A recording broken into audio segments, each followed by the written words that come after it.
제가 한 절 읽고 여러분이 읽고 이렇게 해서 번갈아 가면서 읽겠습니다. 8절에서 12절까지.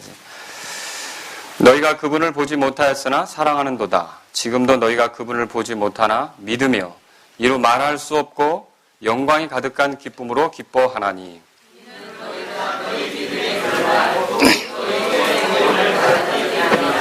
이 혼의 구원에 관하여는 너에게 임할 은혜에 대하여 대언한 대언자들이 부지런히 조사하고 탐구하되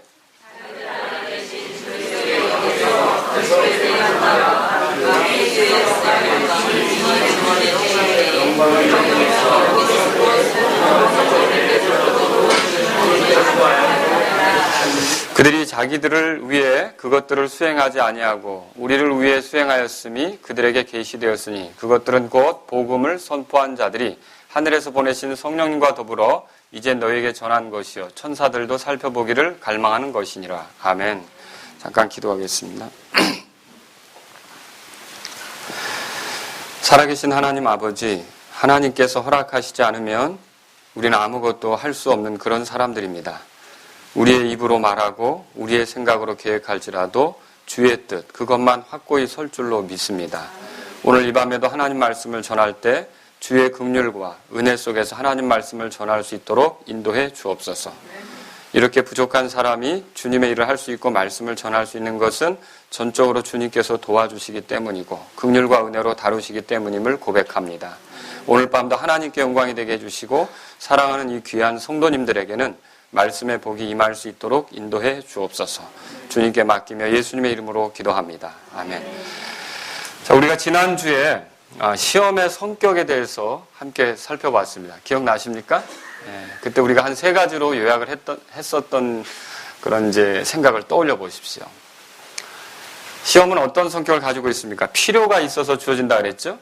예, 뭔가 잘못된 것을 바로잡기 위해서 시험이 주어질 수도 있고 또 잘못 나가는 것을 예방하기 위해서 시험이 주어질 수도 있습니다. 그렇게 하면서 전반적으로 이 시험이 그리스도인들을 영적으로 더 성숙하게 만들기 위해 그리스도를 더 닮게 하도록 하기 위해 시험이 주어진다.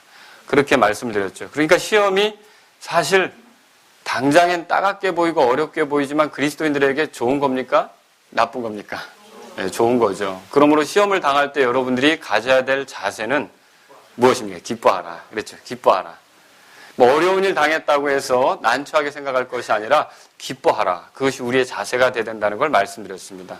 또 시험은 다양하게 주어진다 그랬죠? 여러 가지 시험이라 그랬잖아요. 안에서 시험이 생길 수도 있는 거고 밖에서 시험이 올 수도 있는 거고. 예, 저도 여러분에게 인사를 매번 잘하려고 하지만 어느 때 막 뭔가 분주하게 찾고 다니다 보면 인사를 못할 때가 있는데 그때 여러분이 또 마음에 상처를 받을 수도 있고 여러 가지로 이렇게 이제 안에서 밖에서 다양하게 우리에게 시험이 올 수도 있는 거죠. 그런데 이 시험이 그렇게 다양하게 오기 때문에 우리가 어떤 자세를 가져야 됩니까? 항상 깨어서 기도하면서 정신을 차리고 있어야 되는 거죠. 그렇죠? 뿐만 아니라 이렇게 여러 가지 시험이 있는 것과 동시에 여러 가지 은혜가 있다는 걸 여러분에게 말씀드렸죠. 그래서 그 은혜를 생각하면서 위축되지 말고 항상 깨어 있어야 된다는 걸 여러분에게 말씀드렸습니다. 또 시험은 잠시 동안 주어진다고 말씀드렸습니다. 기억나십니까? 잠깐이란 말을 통해서 자, 이 시험의 때를 정하는 분은 누굽니까? 하나님이시죠. 얼마나 길게 다뤄야 될지, 얼마만큼 다뤄야 될지. 사실 우리가 생선을 뒤집는 거 혹은 고기를 뒤집는 거 타이밍을 놓칠 때가 있습니다. 하지만 하나님께서 우리를 다루시는데 그 타이밍, 그 시간 이런 것들을 놓치시는 법은 없으십니다. 이 정도가 가장 적절하다. 이렇게 해야 가장 유익하게 될 것이다. 이렇게 돼야 이 사람에게 굉장히 도움이 되는 기간이 될 것이다. 이걸 누가 결정하고 누가 잘 알고 있습니까? 하나님이 아시니까 이 시험의 때를 하나님이 결정하신다는 거죠. 그래서 우리에게 필요한 건 뭡니까? 그 하나님의 강한 손 밑에서 스스로 겸손하고 인내하면서 지나가는 거라는 거죠. 그러면 더 나은 영광이 있게 되는 걸 믿으십니까? 예, 그래서 이렇게 시험의 성격을 알 때 우리가 그냥 당황하고 허둥댈 것이 아니라 그 시험을 통해 우리가 영적으로 성숙하는 기회로 삼을 수가 있다는 것이죠. 근데 오늘 제가 여러분에게 드리고 싶은 말씀은 시험의 성격을 알 뿐만 아니라 시험을 당하게 되는, 시험 가운데 있게 되는 그리스도인인 우리들의 위치, 그러니까 우리가 어떤 존재인지를 시험 가운데 처해지게 되는 그리스도인인 우리들의 그 모습, 이것을 저와 여러분들이 한번 생각해 봤으면 좋겠습니다. 그리스도인들의 실상이 어떤지, 그러면 여러분들이 시험을 대처할 때 좀 마음 자세가 달라질 것입니다. 이건 우리가 한 두 가지로 볼 수 있는데 8절에서 하나를 찾을 수 있고요. 9절에서 12절까지 하나를 찾을 수가 있습니다. 크게 여러 가지로 말할 수 있겠지만, 그러면 제일 먼저 여러분에게 우리 자신이 어떤 사람들인지 말씀을 드리고 싶은데, 여러분 우리들이 그리스도인입니까? 그러면 잊지 마십시오. 우리는 첫 번째로요, 그리스도와 특별한 관계 속에 있는 사람들이라는 거예요.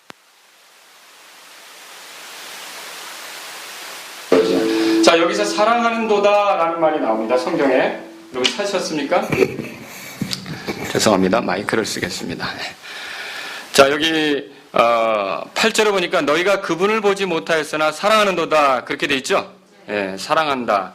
이게 하나님을 사랑한다는 것은요, 하나님의 백성인 표시입니다. 하나님의 백성이기 때문에 하나님을 사랑하죠. 신구약을 다 이렇게 볼 때, 신구약을 볼 때 하나님을 사랑한다. 그럼 하나님의 백성인 표시예요, 그게. 그리고 신약에서는 더더욱 하나님의 자녀들이 하나님을 사랑하게끔 되어 있습니다. 여러분, 그래서 이건 하나님의 자녀란 표시죠. 예를 들어서 로마서 8장을 저랑 한번 찾아보겠습니다. 로마서 8장 보겠습니다. 로마서 8장. 자, 여기 28절을 우리가 같이 보겠습니다. 함께 읽겠습니다. 시작. 우리가 알거니와 하나님을 사랑하는 자들, 곧 그분의 목적에 따라 부르심을 받은 자들에게는 모든 것이 합력하여 선을 이루느니라 그랬어요. 하나님을 사랑하는 자들, 이 말은요, 하나님의 백성인 자들, 하나님의 자녀인 자들, 또 구원받은 자들, 거듭난 자들, 이렇게 말할 수 있어요. 이런 사람들은 결국 여러 가지 어려움이 주어질 수 있겠지만 모든 것이 합력해서 선을 이룬다. 하나님이 그렇게 계획하셨다. 이걸 발견할 수 있는 거죠. 그래서 이런 구절들을 통해 볼 때 하나님을 사랑한다라고 하는 건 구원받았다, 거듭났다, 하나님의 자녀다, 이런 표시라는 거죠. 또 하나님을 사랑한다는 건요, 더 이상 본성에 속한 사람이 아니라 성령님을 모시고 사는 사람이다, 그렇게 할 수 있어요. 고린도전서 2장 보세요. 고린도전서 2장. 거기 보면 여기 14절에 본성에 속한 사람이 나옵니다. 하나님의 영의 것들을 받아들이지 않는다, 그렇게 돼 있죠? 그러나 9절에는 뭐라고 써 있습니까? 같이 읽겠습니다. 그러나 이것은 기록된 바 하나님께서 자신을 사랑하는 자들을 위하여 예비하신 것들은 눈이 보지 못하였고 귀가 듣지 못하였으며 사람의 마음속에 들어가지도 못했도다 함과 같으니라. 자, 여기서 하나님을 사랑한다는 말은 무슨 뜻입니까? 이거 역시 성령님을 모셨다는 뜻이죠. 예수님을 주로 고백하며 산다는 뜻이죠. 그리고 하나님께서 계시로 주신 것들을 깨닫기 시작했다는 뜻이죠. 알기 시작했다는 뜻이죠. 그러나 하나님을 사랑하지 않는 사람들은 그럼 뭐란 말입니까? 본성에 속한 사람들로서 아직 깨닫지 못하고 하나님의 영에 속한 것들을 이해하지 못하는 그런 사람들이다라고 할 수 있는 거죠. 자, 그리고 또 이 하나님을 사랑하는 자들이라는 표현은요, 믿는 자라는 표현도 됩니다. 믿는 자. 여러분 야고보서 한번 보세요. 야고보서 1장 12절.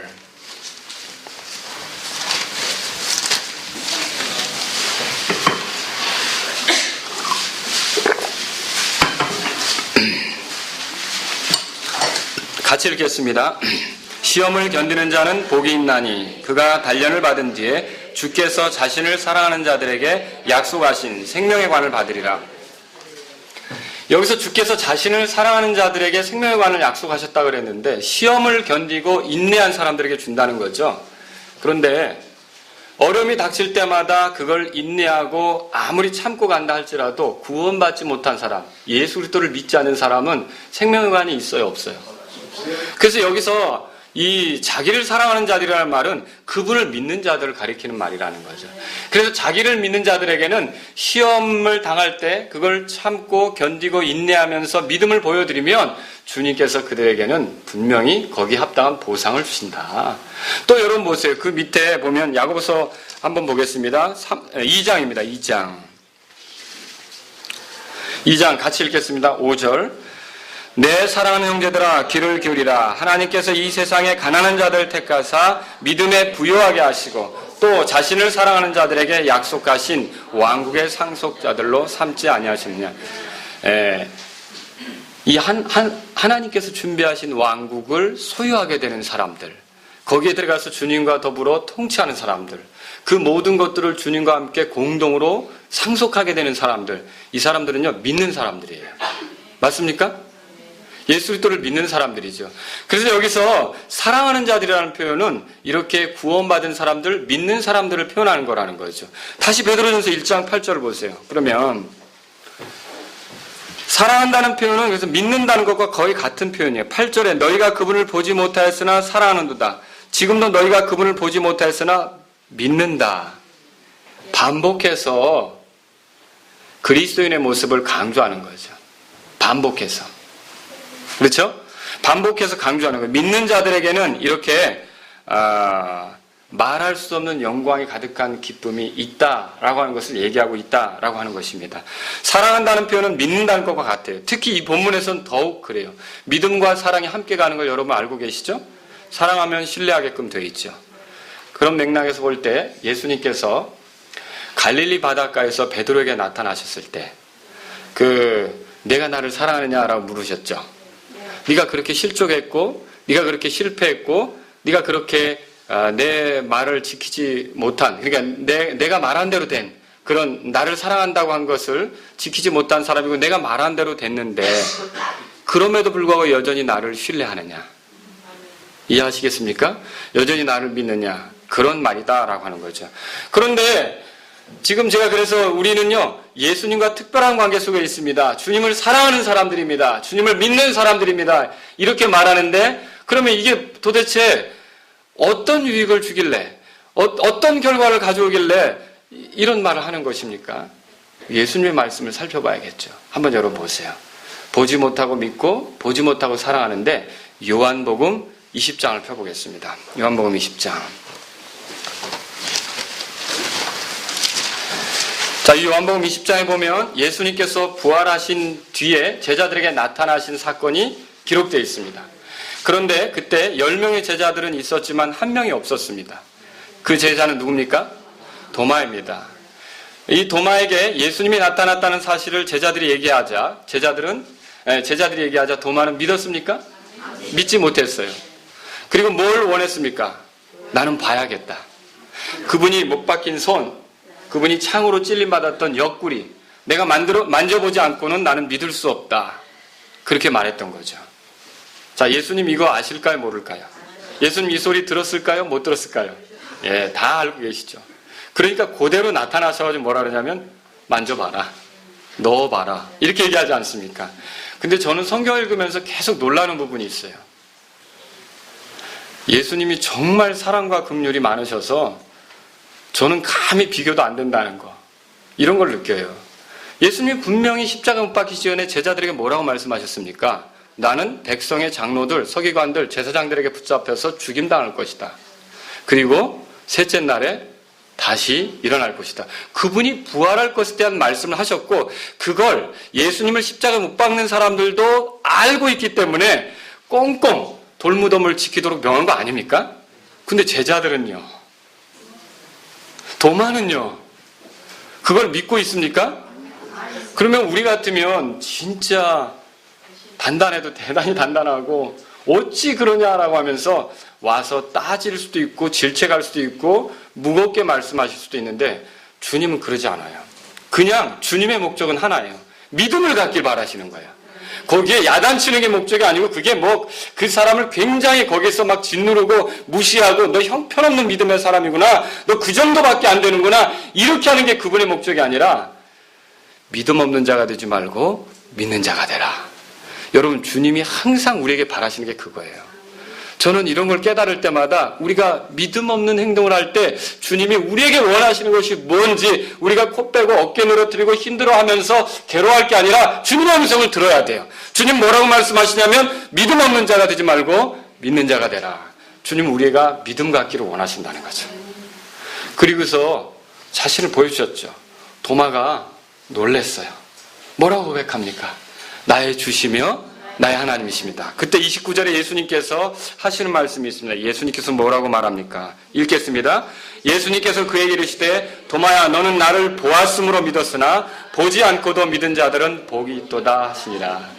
보지 않고도 믿은 자들은 뭐가 있다고요? 자, 베드로가 이때 이 말을 기억했던 것으로 보입니다.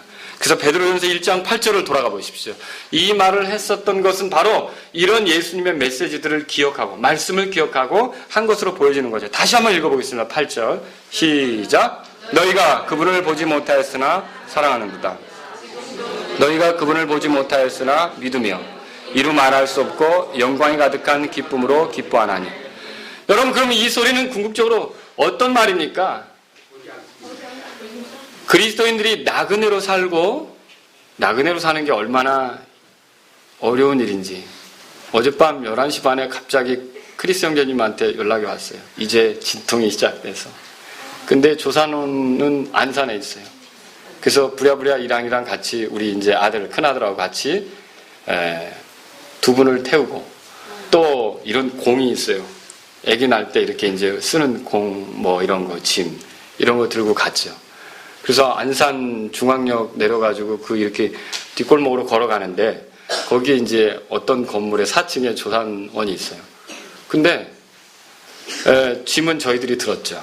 근데 남편이 이제 아내를 부축하고 이렇게 가는데 우리나라 사람 아니잖아요. 나그네로서 이렇게 와가지고 아기 낳으러 그 밤에 이렇게 쭉 걸어가는 모습을 보는데 이게 우리가 이렇게 저기 제 마음이 갑자기 찡하더라고요. 여기 외지에 와서 이런 순간을 맞이하는구나. 여러분, 그 나그네로 사는 건 쉬운 일입니까? 어려운 거예요. 시험이 많아요. 고난이 많아요. 핍박이 많아요. 유혹도 많아요. 주님 뜻대로 살려고 하지만 잘 안 된단 말이죠. 그런데 이런 속에서 주님이 자꾸만 어려움을 겪고 낙심이 될 수도 있고 불평할 수도 있고 유혹에 빠져서 허덕일 수도 있는 우리들을 향해 뭐라고 말하냐면 너희들은 웃지 마라. 너희들은 나와 특별한 관계 속에 있다. 나를 보지 못하고 있지만 믿는다. 나를 보지 않았지만 사랑한다. 너희들은 복 있는 자들이다 라고 말씀하시는 거죠. 궁극적으로 우리가 어떤 모습, 어떤 환경에 들어가든지 여러분과 저의 최후는 결정이 되어 있습니다. 아브라함이 복을 받은 사람이 된 것처럼 아브라함의 믿음을 가진 저와 여러분들은 궁극적으로 하나님이 복되다고 선언하셨기 때문에 예수 그리스도께서 복이 있다고 선언하셨기 때문에 복된 사람들인 걸 믿으시기 바랍니다. 하나님께서 정하신 운명을 뒤바꿀 수 있습니까? 우리가 주님을 믿고 주님을 사랑하고 그 은혜 안에서 새로운 운명을 얻었을 때 이 운명을 뒤바꿀 수 있는 사람은 없는 거죠. 예를 들어 재혁이가 중학교에서 이렇게 이제 어떤 학교로 전학을 갔다고 합시다. 근데 막 낯선 그런 환경이에요. 근데 그 반에서 별로 힘도 세보지 않은 친구가 재혁이를 보더니 마음에 들어가지고 너 이제 나만 믿어. 누가 괴롭게 하는 사람 있으면 너 다 내가 해결해줘. 너는 이제 열린 거야. 너는 이제 튼 거야. 너는 이제 학교 생활 핀 거야. 이렇게 얘기하면 재혁이가 믿을만 할까요? 불안할까요?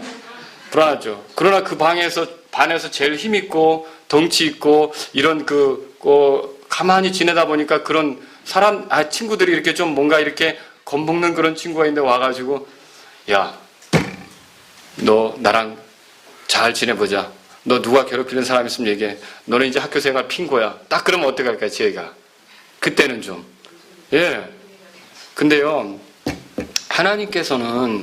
예수님께서는 창조주이십니다.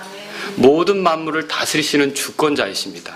자신의 그 섭리 안에서 지혜를 드러내시고 권능을 드러내신 분입니다.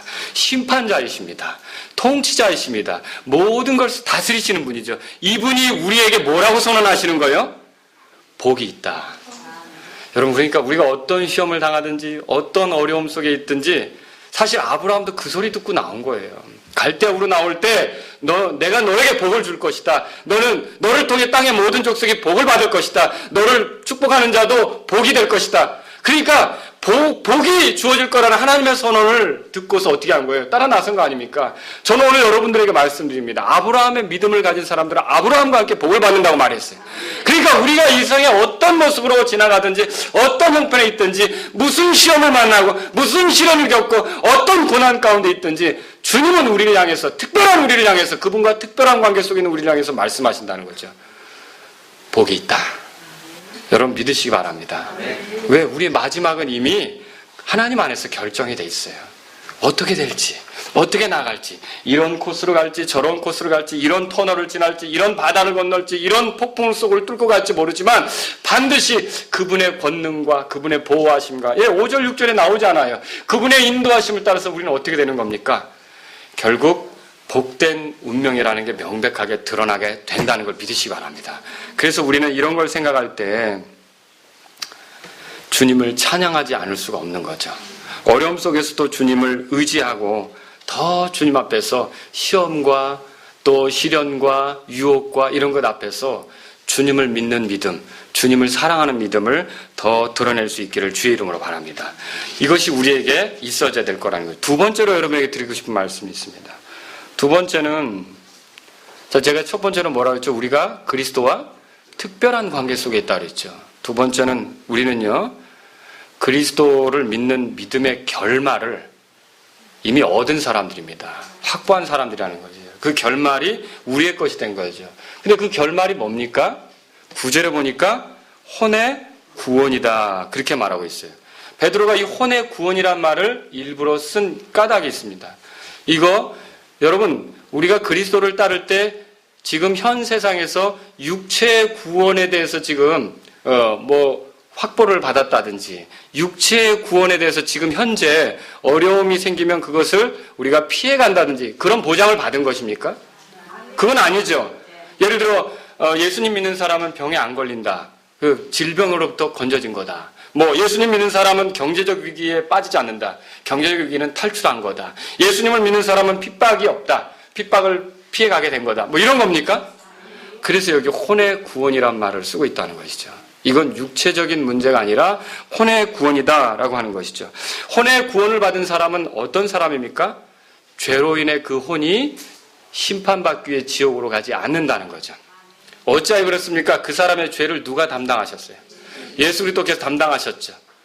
자, 베드로전서 2장에 보세요. 거기 베드로전서 2장 24절 다 같이 읽겠습니다.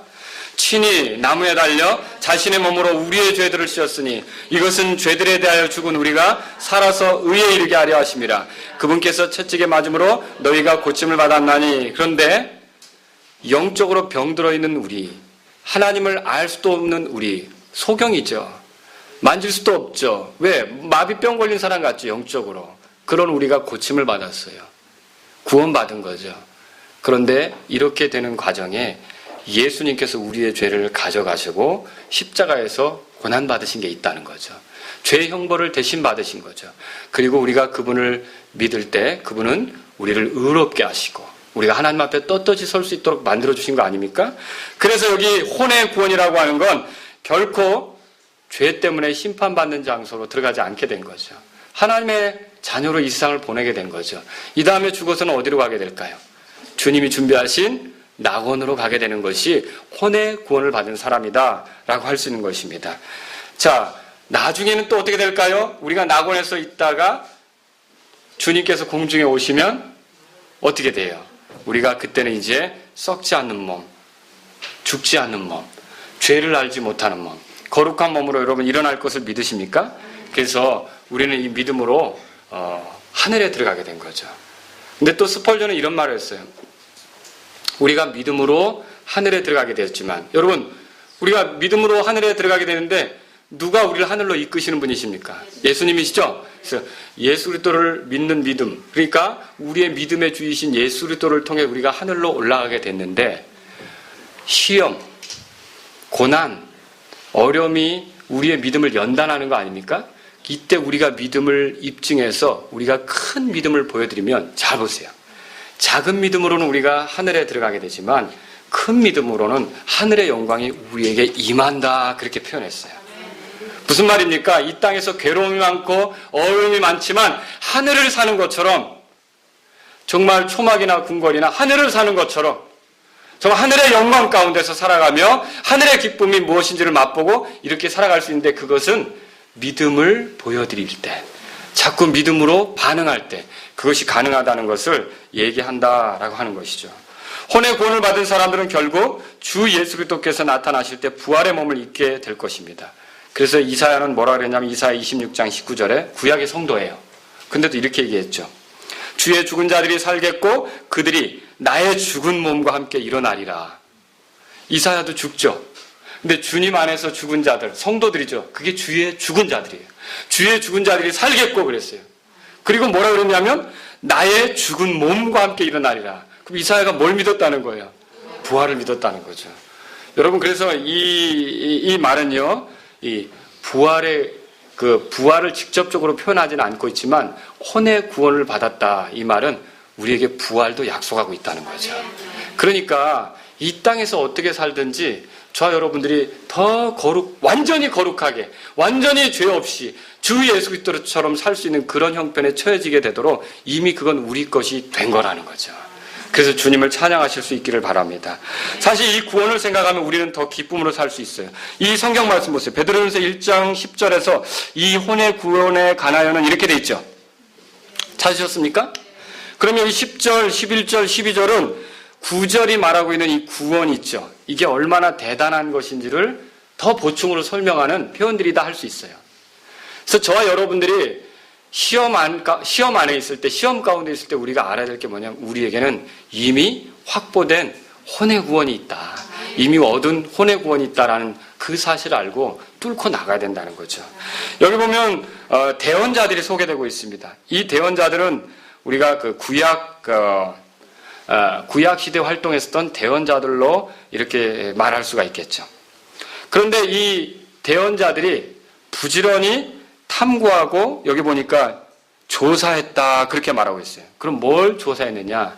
바로 그 구원에 대해서, 그리스도에 대해서, 그분의 고난에 대해서, 그분의 영광에 대해서, 그것이 어떤 영향을 미치게 될지 이런 것들을 부지런히 조사하고 탐구했다는 것이죠. 사실 그들이 탐구했던 것은 대단한 거예요. 대단한 거라고요. 아무리 어떤 땅에서 호화롭게 살아도 예를 들어 월남 같은 데서 사업을 해서 크게 많이 돈을 벌었고 또 뭐 월남 같은 데서 여러 사람을 거느리고 있어도 공산화가 될 때 이제 미국 사람들이 가서 사람들을 구출해낼 땐 자국민들을 찾잖아요.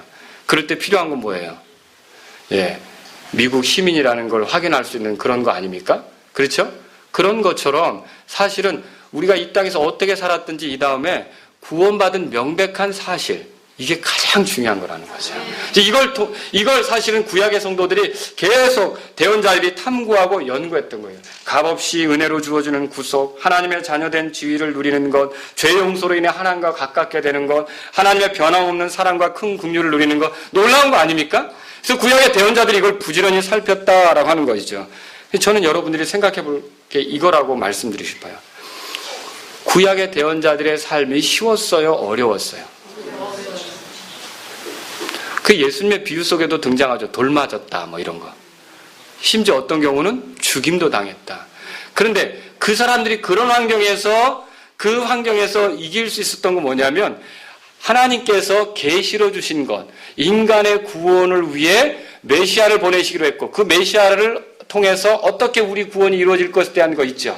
이런 것들을 탐구하면서 그 어려운 순간들을 이겨갈 수 있었다는 것이죠. 여러분, 내가 지금 이렇게 어려움을 당해도, 내가 이렇게 핍박을 당해도 내 피에 대해서 신원할 수 있는 구주가 오실 것이다. 그리고 내가 이렇게 어려움을 당하더라도 나를 죄에서 건지셔서 주님 앞에 떳떳이 섬기게 할, 떳떳이 서게 할 메시아가 오실 것이다. 그러니까 예수님을 성전에서 만났을 때 시므온이 얼마나 기뻤습니까? 감격스러웠죠.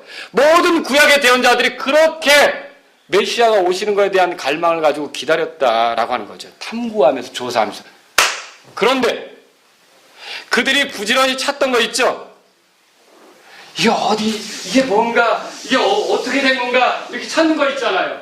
그런데 그게 여러분에게는 이미 있어요. 그들이 부지런히 탐구하고 조사했던 게 여러분에게 이미 있다는 거죠. 어디다 숨겨놓은 거야? 이 보물 찾기는 참 나한테는 잘 안 걸려. 어디다 숨겨놓은 거야? 그런데 이미 3개 찾았어요. 그 사람 어떨까요?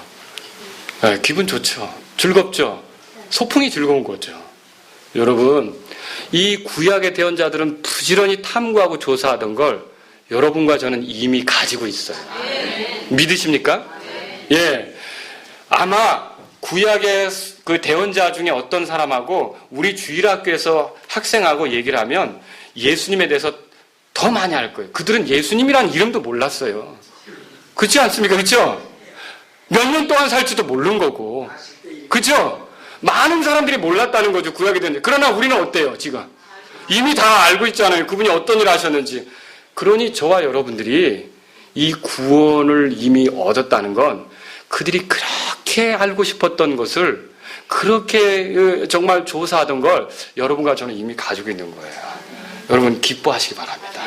행복하게 여기셔야 되는 거죠. 자, 대언자들은 또 주님의 은혜가 도래하는 것을 기다렸어요. 그렇죠?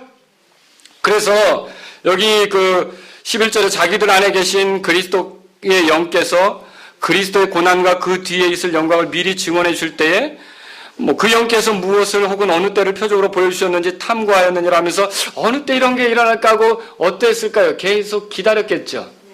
여러분 이 사람들이 기다렸는데 여러분에게 드리고 싶은 말씀 있어요. 그들이 탐구한 대로 조금의 지식을 가지고 탐구한 대로 그리스도께서 오셨어요? 오셨어요? 그 탐구한 게 헛되지 않았던 거죠. 그들이 그렇게 구약의 대언자들이 그렇게 탐구했던 것에 맞게 예수님께서는 정한 때가 되어 오셨습니다. 그러면 그들이 그 고난 속에서 이분이 오셔야 되는데 보지를 못했어요. 오셔야 되는데 또 죽었어요. 또 다른 사람이 대원해요. 그리고 또 죽었어요. 오셔야 되는데 근데 오셨어요? 안 오셨어요? 오셨죠? 그런데 우리가 지금도 그리스도인으로서 고난 가운데 살고 있어요. 그들이 탐구하던 그분이 오셔서 구원을 성취하신 것처럼 저와 여러분도 잊지 말아야 될 게 있어요. 우리가 계속 말씀을 통해 알아가는 이 예수님께서 반드시 언젠가 서시게 될 거예요. 오시게 된단 말이죠. 우리에 대해서 모든 걸 대갚아 주시고 드러나게 갚아 주시고 풍요롭게 주님과 함께 공동 상속자로 서게 하실 이 주님이 오고 있다는 걸 기억하시기 바랍니다. 이거 생각한다면 우리가 시험 당할 때 어려움 당할 때 힘있게 지나갈 수 있지 않습니까? 우리 이런 생각을 해볼 필요가 있는 거죠. 그래서 고린도서 4장 18절에 뭐라고 돼 있어요? 우리가 잠시 받는 가벼운 고난이 우리를 위해 훨씬 더 뛰어나고 영원한 영광이 무거운 것을 이루느니라. 우리는 보이는 것을 바라보지 아니하고 보이지 아니하는 것을 바라보나니 보이는 것들은 잠깐 있을 뿐이나 보이지 아니하는 것들은 영원하니라. 여러분 조금 있으면 오늘 에어컨 안 틀었죠? 에어컨 필요 없습니다. 이제 히터 틀 때가 올 것입니다. 제가 예언을 했습니다. 여러분 어떻게 생각하세요? 그랬더니 이제 추운 겨울이 됐는데 우리 민혁이가 따라하는 거예요. 예를 들어서 조금 있으면 따뜻한 날씨에 꽃이 피는 계절을 꼽니다. 여러분 그거 어떻게 생각하세요? 당연하죠. 하나님이 정한 질서대로 모든 게 가게 돼 있어요. 그럼 뭡니까? 하나님이 정한 질서에 따라 예수님이 초림하셨다면 하나님이 정하신 계획에 따라 다시 오시는 것도 분명한 거예요.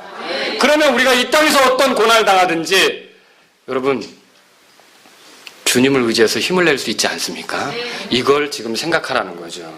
또 오늘 점심을 먹으면서 저희 집사람하고 이제 이런저런 얘기를 했죠. 그런데 그때 재혁이를 낳을 때 얼마나 힘들었는지 벽을 쳤대요. 그랬더니 간호사 선생님이 저희 집사람 이러면 안 돼요. 나중에 손목 상하십니다. 그래서 안 쳤다고 하는데 너무 힘드니까. 그런데 하는 얘기가 뭐냐면 그런데 이제 아기를 쑥 빠져서 낳고 보니까 그 고통하던 건 다 사라져버리고 그냥 아기가 이쁘고 기쁘고 애가 크는 거 보고 방실방실 웃는 거 보고 좋다는 거죠. 여러분 저와 여러분도 마찬가지예요. 이 땅에 살 때는 막 땅을 치고 싶을 정도로 괴로운 것도 많아요. 속상한 것도 많아요. 우리의 마음을 흔드는 것도 많아요. 우리를 괴롭게 하는 것도 많아요. 그러나 그리스도께서 오시면 언제 그랬느냐 하는 듯이 모든 건 사라지고 말할 수 없는 기쁨으로 영광 중에 우리가 서게 될 걸 믿으시기 바랍니다. 그러니까 힘을 내라는 거죠. 지금 베드로가 그 얘기를 하고 있는 거예요. 여기 또 대언자들은요. 그리스도의 고난과 그 고난을 뒤따른 영광에 대해서 보았습니다. 그렇죠? 이걸 베드로가 얘기하고 있어요. 11절에 보시면 저는 여기 이 영어 성경에 가지고 있는 그 표현 보면 follow라고 하는 단어가 있어요. follow가 뭐 따라온다는 거 아닙니까? 그러면 고난 뒤에는 반드시 따라오는 게 있다는 거죠. 영광이 따라온다는 거죠. 그게 뭐 어디서 따로 있다 등장하는 게 아니라 고난이 가면 반드시 뒤에 뭐가 따라온다는 거예요. 이건요, 앞에 기관차 있죠. 막 힘을 내는 기관차가 가면 뒤에 객실이 따라가는 것과 똑같다는 거죠.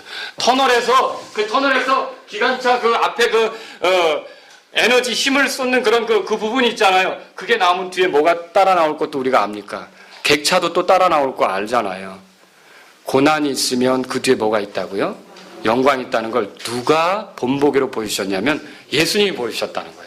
그러므로 그리스도인으로서 시험을 당할 때, 어려움을 당할 때, 시련을 당할 때 낙심할 게 아니라는 거죠. 주님도 이런 걸 보여주셨다면 우리가 힘을 내서 인내하다 보면 말할 수 없는 영광이 가득한 기쁨으로 우리가 주님 앞에 서게 될 것이 아니냐. 베드로가 지금 이런 말을 하고 있다라고 하는 것이죠. 사실 이 대언자들은 우리를 위해서 그렇게 연구했다고 12절에 나와요. 12절 보세요.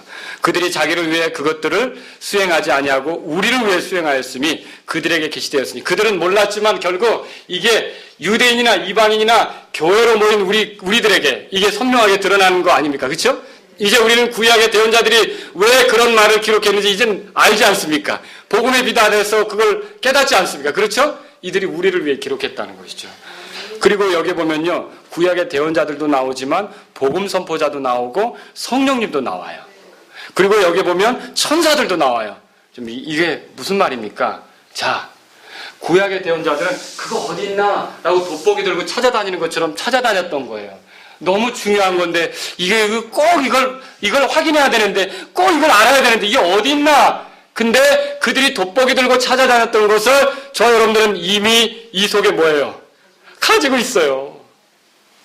너무너무나 중요해서 성령님께서 이거 사람들에게 알려주게 해라. 그래서 복음 선포자들이 가서 마치 어떤 그 질병이 돌 때 백신을 맞아야 되는 거 있잖아요. 백신을 맞아야 된다. 빨리 가서 의사들 또 간호사들 주사 챙겨서 약 챙겨서 맞게 해라 하는데 막 사람들이 여기저기서 죽어가고 있고 급하게 가서 복음 선포자들이 그걸 할 때 여러분과 저는 뭐예요? 이미 맞았어요. 성령님께서 복음 선포자들을 통해 그 선포하게 한 것을 이미 우리는 가지고 있다는 거죠. 그러니까 얼마나 우리는 귀한 형편에 있는 겁니까? 또 그게 뭔데? 하고 천사들이 그게 어떤 건데 하고 보고 싶어하는 그것들을 이미 우리는 아주 가까이서 경험하면서 꺼내보면서 이 은혜, 이 구원, 이 소망, 이 기쁨, 이 예수님이 우리에게 가져다 주신 복된 것들을 여러분은 날마다 누릴 수 있는 사람들이 된 거 아닙니까? 그러면 어떤 어려움이 있든지 기뻐할 수 있는 이유가 충분히 있네요. 그죠? 그래서 베드로는 이 말씀을 통해서 우리가 시험과 시련을 겪을 때마다, 고난당할 때마다, 유혹받을 때마다 우리 자신이 예수님과 아주 친밀한 관계 속에 이미 복받은 사람이라는 것과, 또 우리가 이렇게 대언자들도 살펴보길 원했고 복음 전도자들도 성령님이 시켜서 선포하게 한 그 복음, 그 구원, 그 예수님, 그리고 또 천사들이 도대체 어떤 정도이길래 저렇게 대단한 건가 보고 싶어 했던 그것이 이미 너희 안에 있으니까 그걸 통해서 힘을 내서 더 영광스럽게 나아가라고 지금 말씀하고 있는 거죠.